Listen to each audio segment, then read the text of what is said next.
Lower Respiratory Infections in Venezuela by Carly Dirks. The history of Venezuela. Located in the northernmost region of South America, its population is approximately 31.6 million people as of 2018.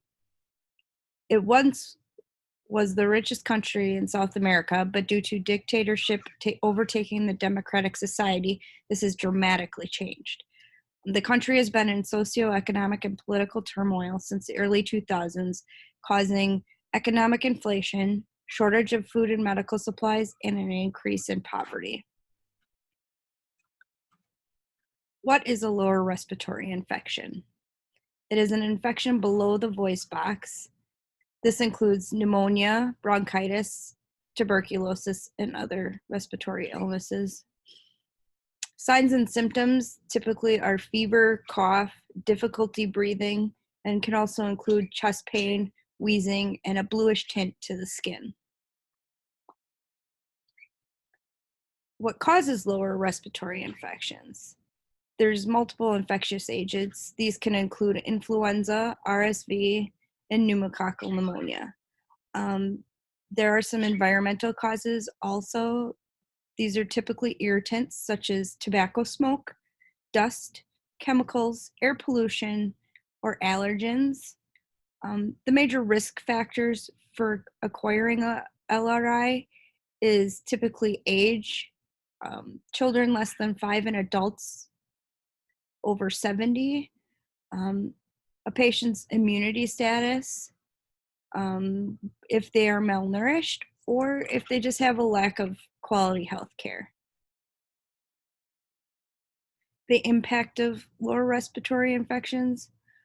The incidence usually annually 1.25 million inhabitants in Venezuela acquire an LRI. It has been calculated that about 170,000 years of life are lost, and annually the disability adjusted years lost is about 170,000 years. About 5,000 people die every year from an LRI. The social and economic consequences, these can include financial hardship due to medical bills or loss of employment from inability to work, also for caregivers, as well as the patients themselves, and the mental health issues due to the financial hardships and stresses that these type of infections can cause. Related SDGs. The Sustainable Development Goals of the 2013 Agenda for Sustainable Development was adopted by world leaders at a UN summit in 2015 as a universal call to action to end poverty, protect the planet, and ensure that all people enjoy peace and prosperity by 2013. In relation to lower respiratory infections, I have 5 SDGs listed below. SDG 2.2 and 2.3, they both pertain to ending hunger. And to relate it to LRIs, malnutrition is one of the leading risk factors for a lower respiratory infection. SDG 3.8 pertains to healthcare access, and without access to healthcare, simple infections can become severe, leading to hospitalization or death. SDG 11.1 and 11.5, these pertain to having sustainable cities and communities.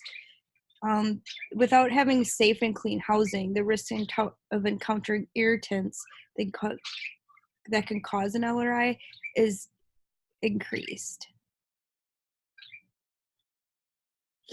Those who are most affected by lower respiratory infections, these are the infirm and immunocompromised patients. Children under the age of 5 and the elderly are the most affected. An estimated 440,000 children under 5 are diagnosed each year, and of these, approximately 825 deaths occur. In the elderly population over 70, approximately 75,000 are diagnosed annually, with 2,500 deaths every year. as you can see, children typically get these more often, but the elderly population, unfortunately, they're more likely to succumb to an LRI.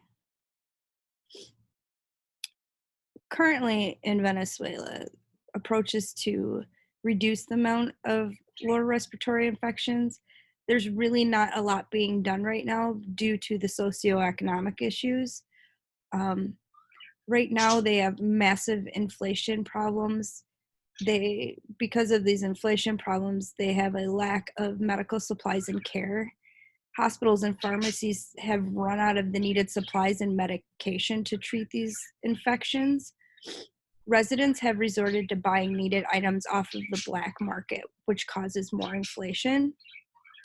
And the president has stopped incoming aid from other countries, from the UN and other sources.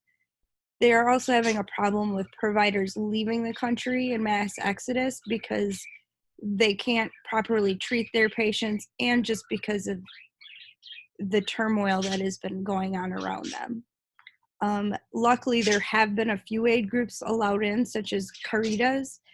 They come in and they help try and fill the gaps, but have not been able to completely fill the gaps in their system. So first off, my recommendations for trying to fix this issue is, first off, to allow outside aid into the country ASAP. Outside sources like the UN and other organizations they're equipped to deal with urgent crisis situations, which at this moment Venezuela does not have the means to fix their healthcare system. And then they can also bring in needed supplies and medication in that Venezuela just does not have. Secondly, they need to invest in their healthcare infrastructure. They need to allocate money to improve the current conditions and retain their providers. They need to update their hospitals and create clinics to help these people. They also need to invest in production of medical goods like medication, um,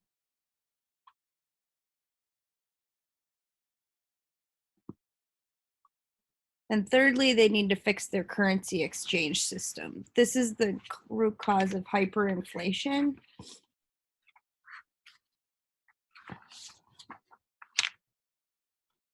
Currently, their non-floating exchange rate of 10 bolivars to $1 needs to change.